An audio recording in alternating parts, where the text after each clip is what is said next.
பிற்படுத்தப்பட்ட மிகவும் பிற்படுத்தப்பட்ட மக்களை வஞ்சிக்கிறது. நீட் மற்றும் தேசிய கல்விக் கொள்கையானது அடித்தட்டு மக்களை பாதிப்பதாக அமைந்திருப்பதை அனைவரும் அறிவோம். இந்த வரிசையில் கொண்டுவரப்படும் வக்ஃப் வாரிய சட்ட திருத்தமானது சிறுபான்மை இஸ்லாமிய மக்களை வஞ்சிப்பதாக அமைந்துள்ளதை நாம் கடுமையாக எதிர்க்க வேண்டும். அதற்கான தீர்மானத்தை இம்மாமன்றத்தில் நான் முன்மொழிய இருக்கிறேன் என்பதை முன்னுரையாக தெரிவித்துக் கொள்கிறேன். மாண்புமிகு பேரவைத் தலைவர் அவர்களே, வக்ஃப் சட்டமானது 1954ஆம் ஆண்டு இயற்றப்பட்டது. இச்சட்டத்தில் 1995, 2013 ஆகிய ஆண்டுகளில் திருத்தங்கள் செய்யப்பட்டுள்ளன. இதில் இன்றைய ஒன்றிய பாஜக கூட்டணி அரசு சில திருத்தங்களை கொண்டு வருவதற்கான முன்வரவினை 8/8/2024 அன்று நாடாளுமன்றத்தில் தாக்கல் செய்தது. வக்ஃப் நிர்வாகத்தில் அரசின் தலையீட்டை ஆதரிப்பதாகவும் மத உரிமைகளை பாதிப்பதாகவும் ஒன்றிய அரசின் சட்ட திருத்தங்கள் இருந்ததால் அதனை திமுக உள்ளிட்ட பெரும்பாலான கட்சிகள் கடுமையாக எதிர்த்தோம். எதிர்க்கட்சிகள் கடுமையாக எதிர்ப்பு தெரிவித்த நிலையில் நாடாளுமன்ற கூட்டுக்குழு ஆய்வுக்கு இதனை அனுப்பினார்கள். இந்த சட்டத்தை நாம் எதிர்ப்பதற்கு பல்வேறு காரணங்கள் இருக்கிறது.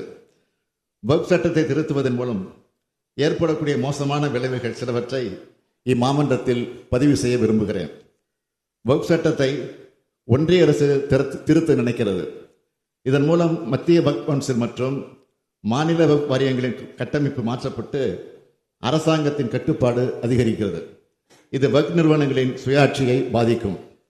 வக்ஃப் நிலங்களை நில அளவை செய்யும் அதிகாரம் நில அளவை ஆணையரிடமிருந்து மாவட்ட ஆட்சியருக்கு மாற்றப்பட்டுள்ளது.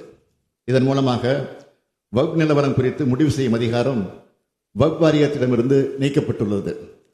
அரசு சொத்து என்று அடையாளம் காணப்பட்ட அல்லது அறிவிக்கப்பட்ட வக்ஃப் சொத்து இந்த சட்டம் தொடங்குவதற்கு முன் அல்லது பின் என்றாலும் வக்ஃப் சொத்தாக கருதப்படாது என்று இந்த சட்டம் கூறுகிறது. இது அரசுக்கு சொத்துக்களை மறுவகைப்படுத்தப்படும் அதிகாரத்தை அளிக்கிறது.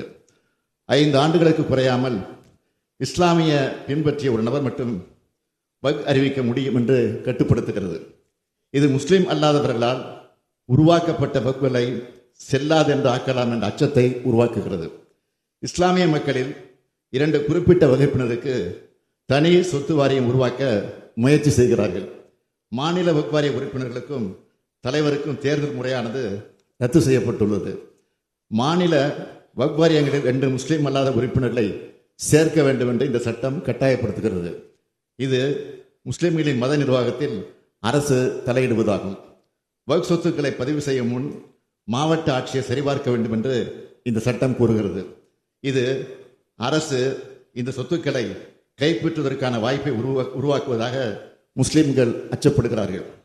வக்ஃப் சட்டத்தின் பிரிவு 40 நீக்குவது வக்ஃப் வாரியத்தின் சொத்து அடையாள அதிகாரத்தை அகற்றி அதை அரசுக்கு மாற்றுகிறது.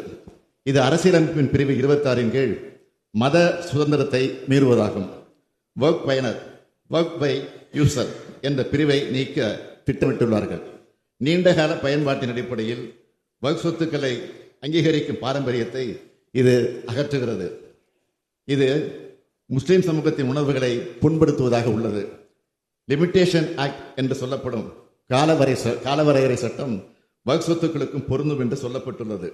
அறநிலையங்கள் மற்றும் பொது தொண்டு நிறுவனங்கள் இனி வக்ஃப் என கருதப்பட மாட்டாது. இந்த பிரிவுகள் முஸ்லிம் சமூகத்தின் எதிர்ப்புக்கு முக்கிய காரணங்களாக உள்ளன. இதனை ஒன்றிய அரசு கொஞ்சமும் சிந்தித்து பார்க்கவில்லை. இந்த அடிப்படையில் வக்ஃப் நிர்வாகத்தில் அரசின் தலையீட்டை அதிகரிப்பதாக ஒன்றிய அரசின் சட்ட திருத்தம் அமைந்துள்ளது. இது சிறுபான்மை இஸ்லாமிய மக்களின் மத இதனை நாடாளுமன்ற கூட்டுக்குழுவிடம் 30/9/2024 அன்று தமிழ்நாடு அரசு தெளிவாக சொல்லி இருக்கிறது. நாடாளுமன்ற கூட்டுக்குழுவில் இடம்பெற்றிருக்கக்கூடிய திமுக உறுப்பினர்களான முன்னாள் அமைச்சரும் நீலகிரி நாடாளுமன்ற உறுப்பினருமான ராசா அவர்களும் மாநிலங்களவை உறுப்பினர் MM அப்துல்லா அவர்களும் கடுமையாக தங்கள் கருத்தை பதிவு செய்திருக்கிறார்கள். திமுக மட்டுமில்லாமல் இந்தியாவில் உள்ள முக்கிய கட்சிகளும் எதிர்ப்பை பதிவு செய்திருக்கிறார்கள். ஆனால் எதிர்க்கட்சி உறுப்பினர் திருத்தங்களை நாடாளுமன்ற கூட்டுக்குழு நிராகரித்திருக்கிறது. நாடாளுமன்ற கூட்டுக்குழு முடிவுகளுக்கு ஒன்றிய அமைச்சரவை ஒப்புதலும் வழங்கிவிட்டது. இந்த நிலையில் வக்ஃப் திருத்த சட்டமானது எந்த நேரத்திலும் நாடாளுமன்றத்தில் தாக்கல் செய்யப்படலாம். இஸ்லாமிய மக்களை வஞ்சிக்கும் சட்டத்திற்கு எதிரான நமது எதிர்ப்பை பதிவு செய்ய வேண்டியது அவசியம் என்று நான் கருதுகிறேன். சிறுபான்மையின மக்களுக்கு எதிரான மத சுதந்திரத்தை நிராகரிக்கும் அரசியலமைப்பு சட்டத்துக்கு விரோதமான வக்ஃப் நோக்கத்துக்கு எதிரான நீதிமன்ற தீர்ப்புகளுக்கு முரணான குழப்பமான தேவையற்ற பல்வேறு பிரிவுகள் வக்ஃப் சட்ட திருத்தத்தில் இருக்கின்றன. இந்த திருத்த சட்டமானது வக்ஃப் அமைப்பையே காலப்போக்கில் செயல்பட விடாமல் முடக்கிவிடும். எனவே நாம் இதனை எதிர்க்க வேண்டியவர்களாக இருக்கிறோம். மத நல்லிணக்கு அனைவருக்குமான அரசு என்ற இலக்கணத்தை அடிப்படையாக கொண்டு நாம் ஒரு தீர்மானத்தை நிறைவேற்ற வேண்டும் என்று கேட்டுக்கொள்கிறேன். தீர்மானம்: இந்திய திருநாட்டில் மத நல்லிணக்கத்துடன் அனைத்து மதங்களை சார்ந்த மக்களும் ஒற்றுமையாக வாழ்ந்து வருகின்றனர். அனைத்து மக்களுக்கும் அவரவர் மதங்களை பின்பற்றுவதற்கு அரசமைப்பு சட்டம் உரிமை வழங்கியிருக்கிறது. அதை பேணி காக்கும் கடமை தேர்ந்தெடுக்கப்பட்ட அரசுகளுக்கு உள்ளது.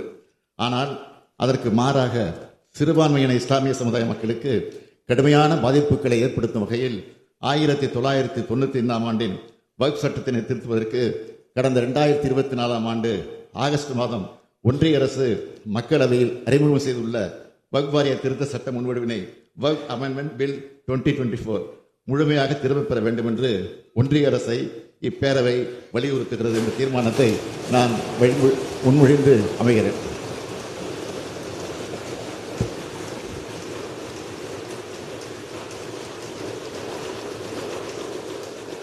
மாண்புமிகு முதலமைச்சர் அவர்களால் கொண்டு வரப்பட்ட இந்த தீர்மானத்தின் மீது பேச வருகின்ற மாமன்ற உறுப்பினர்கள் தயவு செய்து சுருக்கமாக உங்களுடைய உரையை நிகழ்த்த வேண்டும் என்று கேட்டு மாண்புமிகு உறுப்பினர் ஜெகன்மூர்த்தி அவர்கள்.